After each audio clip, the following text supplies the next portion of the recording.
G'day gang, Simo and Ed here. Hi there. For another episode of the Fastline Track Growth Show. So we're going to be talking about all things karting and business. We are indeed. What is the topic for today? We decided to talk about how to drive Footfall to your go-karting track. And I think there's a few elements there that would really work. So that's what we're going to get into. Next one. Boost your marketing.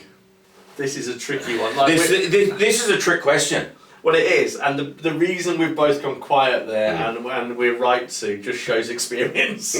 Marketing is such a vast area. It's like boost your marketing. You can sit, and again, we talked about action over intellect back on one of these videos. I suspect this may be a second video, this one. So back in the first video, I said action will always be required over just the intellect of thinking about it and nodding sagely. And of course, this is a classic. Boost your marketing. Everybody would nod sagely in every business academic world across the land, the globe. But what does that actually mean? And there's so many ways we can take this conversation now at this point. You know, the other thing is there's marketing and then there's effective marketing. You know? We mean effective marketing and ineffective marketing. Is this what you're talking about? Yeah, okay. We'll call it that. You know, you look at some of the social media posts that put out there. Yeah. Some of them are just dull and boring. Most of them are. Yeah. I mean, I read one, and I'm still trying to figure this out. It said, the lights have gone out Okay. at XYZ kart track. Okay. Come down now for racing. Now go, Hang on. Hang on. That's all it said. yes. And a video of the karts going around the track. Okay. Well, were they shut? Well, this is what I couldn't work out. You know. Okay. Right, some track owner out there is going to come and lynch us because we're both struggling with this, but the lights out as an opening start to your marketing is a bit of a weird one. Okay. It's just dawned upon me. What? See, you need to be an F1 fan to understand that. Okay. Because you get onto an F1 grid Yeah. and you've got 5 lights. Yeah. They go off When you... sequentially, and then when they've all gone off, but it didn't make sense, did it? Well, no, and I watch a bit of Formula One. I'm not a huge fan, but I watch it. But the difficulty you've got is if there's you and me sitting here going, lights have gone out. What do you mean? What, you've just, shut for the day? Yeah. Why have you put this on your social media? So you've got to, first of all, when you boost your marketing, really understand your audience and be really careful with the words that we're using. Then when you understand your audience and those wordings and have got to be so nailed down, you then work out what media you're going to use. So where was this? Facebook, it sounds like? Yeah, this is Facebook. Okay. You've got to work out where to reach out to them. So more marketing typically will lead to more business, but there are a few rules that you can never escape from. So really understand who it is you're speaking with, what words you're going to use, and then where to put the marketing post is the process that you go through. I think there's another acronym there. There is. We'll save it for another day. Stay tuned and we'll tell you. We'll do a whole video on this because I think it's going to be so important. Yeah. But that's the process you go through. Who are they, first of all? Like, what wording are we going to use? Because there's 2 of us there. When you just read it out, I know it was a little bit cold in terms of I haven't seen it written down. Perhaps it's very visual, but I'm sitting there going, you've closed your track. Right, well, I'm going to go back down the pub then. That's like, so careful with your wording. Yeah. And, you know, there are different markets.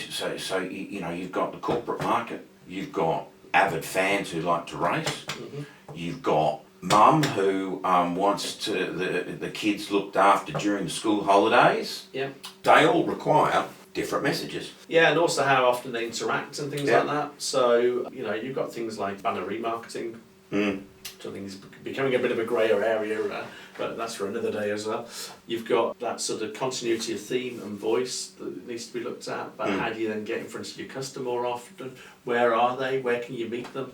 Where are they going to read this stuff? Are they in a hurry? Have they got a bit of time to read? So that's going to affect some of the length of the copy. So boosting your marketing really is looking at everything you're doing, laying it out on the table, looking at who you're trying to attract. Does it really speak to them? When's it going out? What's the time frames? How often? How do we make sure they're reading it? Are we testing? So are we measuring sort of return on investment? I don't want to go too deep because I feel like we've got about 4 videos in there. Yeah. We're quite passionate about marketing, aren't we? So no surprise there potentially. Well, yeah, we live and die by it, don't we? We do indeed, and every business owner should, in fact. Yeah. A business owner's job is not the widgets they make, the service they provide, or the best go-karts. Their sole job is marketing their business. Yeah. Not their sole job. But it's a large portion, and Well, it's like the pinnacle, isn't it? It's the apex of what your job is as a business owner, is to market your business. All the other stuff that is like the smokescreen of bloody staff, or we've got customers, or tax, or working on the operations and the accounting, is smokescreen for the fact that your sole responsibility at the very top of that pinnacle is get the marketing sorted, get the whole thing profitable, let everything else work its way out afterwards. I think some of the kart track owners fall into this trap. I know a number of them that still do their own mechanicking. Now they love it. Yep. That's cool, but take a bit of time to come out from the garage. 90 minutes a day to work on your business. So yeah, I think when we started working together was like I came to you for help because I wanted to stop working in my business and start working on my business. You know, that was a huge mind shift. It has paid dividends. I thought it was because it was the witty repartee that you get. You're laughing on cue even, that's excellent. I don't know if you're laughing at or with. No, I got that from Smithy. Bless him. In joke, sorry.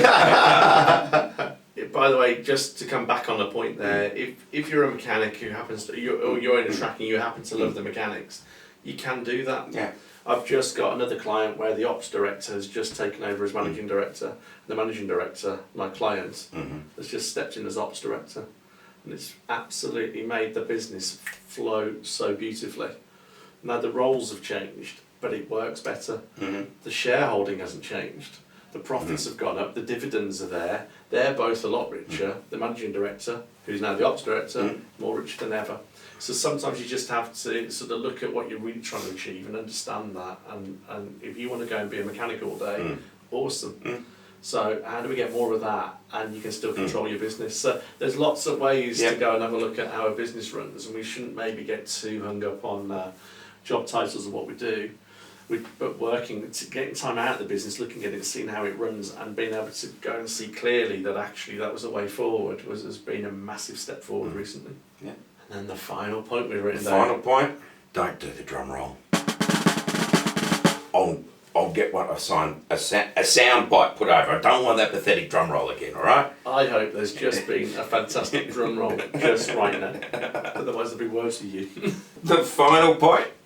The vocabulary that you use for your customer experience. This is so important. It is a really hard one to get your head around. It really is. Subtle changes in words. That have a massive impact on customer experience. I guess you're always trying to perfect it, even when you are aware that the words you use have a different effect on people. Give us an example. Well, I've got a couple of examples. One is, first of all, I'll give you a non-karting one, and then I'll give you a quick karting example. My non-karting, my favourite hotel that I love to go to 2 or 3 times a year, I play a little game with them. I sit the furthest distance away from the bar, and then what I do is I wait till the 3 or 4 waiters and waitresses are busy, and then stand up and I try to make it to the bar. And a couple of things happens. One is I've never made it to the bar without being met, which is like fantastic. But when they meet me, they get the wording right. So like, oh, can I help you? Or how can I help you is what they say. And that word how is such an important word because now I can't just go no. Oh, I was just wondering if we just get to the bar. Yeah, whereas if they said, can I help you? And you go, no. I can then walk to the bar. Now, a better customer experience is to get into open conversation. So they've been trained extremely well. And whatever I respond with, I've never yet found a mechanism to get through the vocabulary they're using and get to the bar. Now, they did let me get there once, but they made it so difficult in such a great customer service way that I felt the love before I'd even got there. So that's the first sort of understanding, first of all, is how would your kart track fare if there was, what is the question they're going to ask? That they're going to feel love from the response, but how do you position it in such a way that you almost get the customers to think a little bit and talk. And if you can get them talking more than you, the rapport builds. If which is a sales technique in itself. Yeah. So that's the first thing from a non-karting experience. Let me give you something that could very possibly happen from a karting experience. I ring up, it's like 2 days before a public holiday, and I go, hi, I'd like 10 karts at 6 p.m. on your Saturday evening. Now, the response to that would be, sorry, I'm fully booked. See, you know this, and there's people possibly watching going, yeah, but if you're fully booked, you've just told them, what are you going to say differently? But the far better response in that situation would be, hey, I've got 10 people I want to book in at 6 p.m. on Saturday evening, would be, let's have a look at what I can do for you. First one is a no statement. You're not coming in. The second one is, let's work with you. Yeah. It's a very subtle difference. First one is leaves me like disappointed. I wanted to have 6 p.m. on Saturday. The second one is, yeah, let's go and work with you to go and get some solutions put in place. And then you can go on, and if you are fully booked at 6 p.m, you go, well, we have 10 carts. However, it's not. So it's not. We have 10 carts, but, no, don't use but either. See, it is difficult. We have 10 carts. We have 10 carts, and the fantastic news is we've got 10 carts available at 7:30 p.m. on Saturday.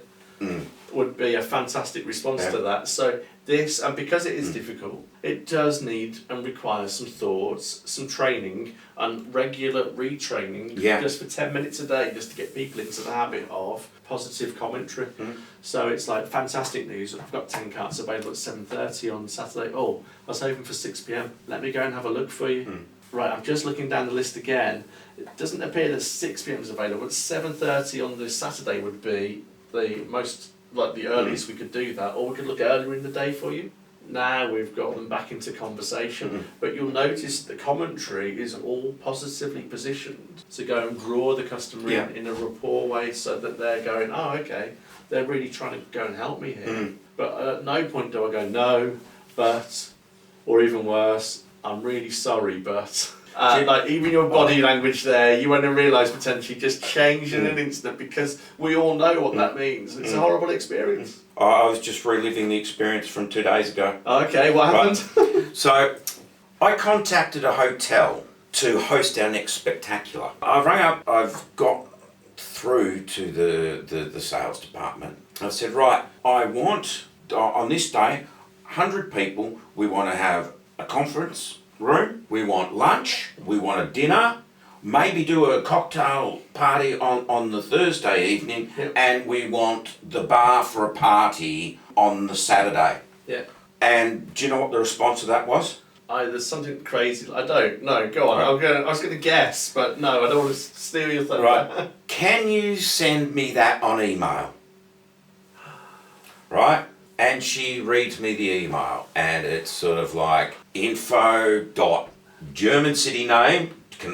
So there's the first place I can make an error. German name, okay. Spelling's a little bit different to what I would have used. At, and then the hotel name. And because we're speaking in English and they're in German, some of the letters will sound different, so they might be aware, but they might not be. So, F and V, for example, very close in German. Yeah. And, that was 2 days ago. Guess what? No. I haven't emailed them. Oh, you haven't emailed them? I haven't emailed them. They didn't ask my name. Yeah. Was it a large chain? Yep. Okay, so there's a couple of things in that. One is the large chain, potentially, that's not going to get picked up. But whoever that large chain is, let's not name them, but the owner of that, the CEO, if they heard this as an experience, and certainly if they've got some sort of customer service ops type manager, they would be livid. Maybe we'll send them a link to this video. Yeah. And see if we can get a better deal. Say anything. just say you should watch this.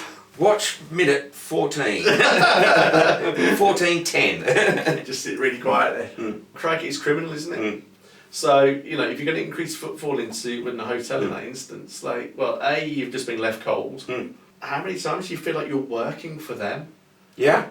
I mean, we've all had situations where we've felt like I'm doing all this work for them to go and spend money with them, which is, crikey. I feel like there's a 7th point. This is the 6.5 points to increasing footfall. 6.5. That sounds like a Gittimer move.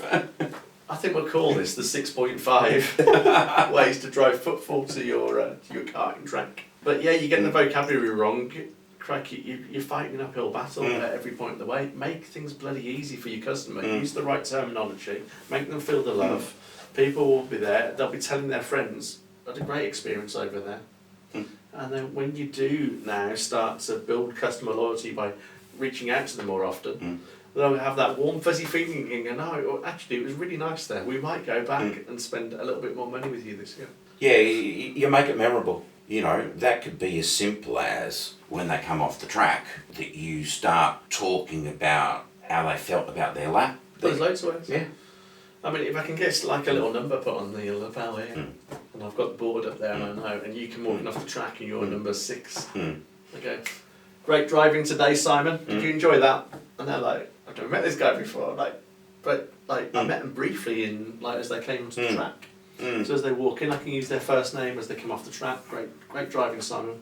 That's a smart move. It's a Problem really is, smart move. the numbers are on the carts. So once they leave the carts, you don't know who's who. I can make that work. Yeah, no, but I could get cart numbers to suit numbers. That'll take a bit of management, but the spin-off for that and the vocabulary I can use with the customer would just strengthen that relationship threefold. Because if every time they're walking around in that track area, the staff are using their first name, crikey, what an experience that is. Yeah, it makes such a difference. The hotel we held the spectacular in 2020, they were much better at this. Everybody knew who I was. Yeah. I went up to the reception desk. I'd never spoken to this reception woman, and I said, I've locked the key in my room. Can I have a new key? Yeah. And she said, certainly, sir. Right, and started making the key. I said, don't you want to know what room number I'm in? She goes, no, I know what room number you're in. What have you done to this hotel for so memorable? Might be those burnouts in reception. In reception. Yeah, the best customer service in the world, I still maintain, is the local Indian restaurant in the UK, and they are they've just got it brilliant. In fact, we should have a curry. We should do this. If you're a kart tracker and you want to come out for a meal, come out for it. We'll go for a curry in the UK. We'll sit down and you'll just see customer service at its best, because nothing's ever too much trouble.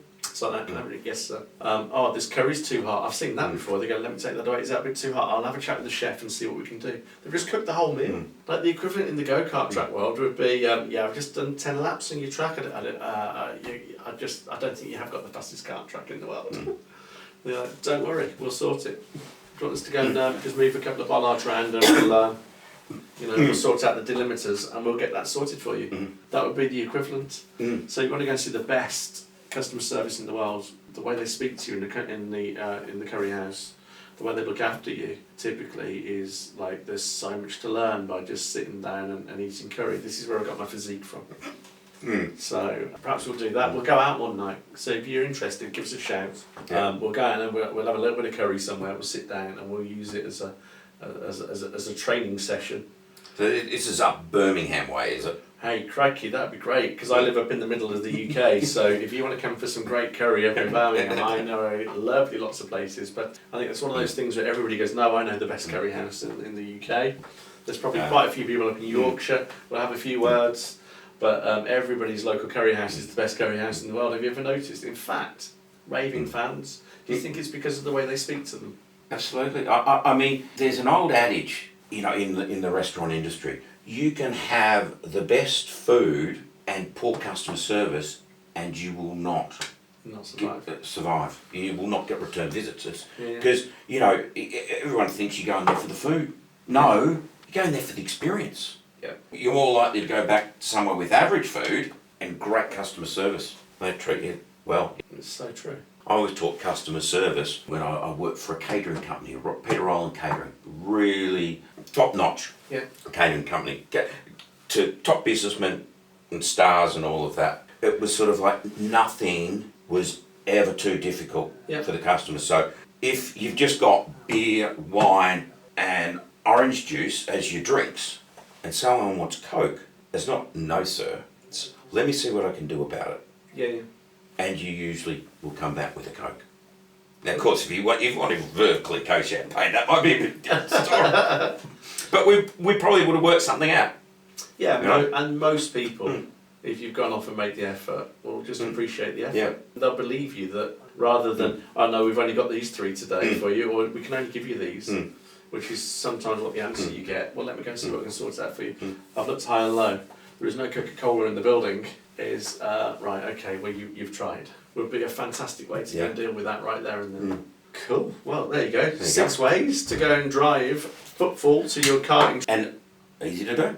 Well, maybe the wording will be the toughest one, but hey. Yeah, if you need help with your email, reach out. If you're interested in coming out for a curry with us and we'll go and use it as a bit of a training session, then come out, you'll come and meet other business owners and lots of people probably in the karting industry from that offer.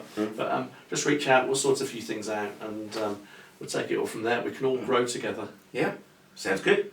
Cool. All right, so that's it from us for another week. We'll see you next time. Till the next time. Ciao.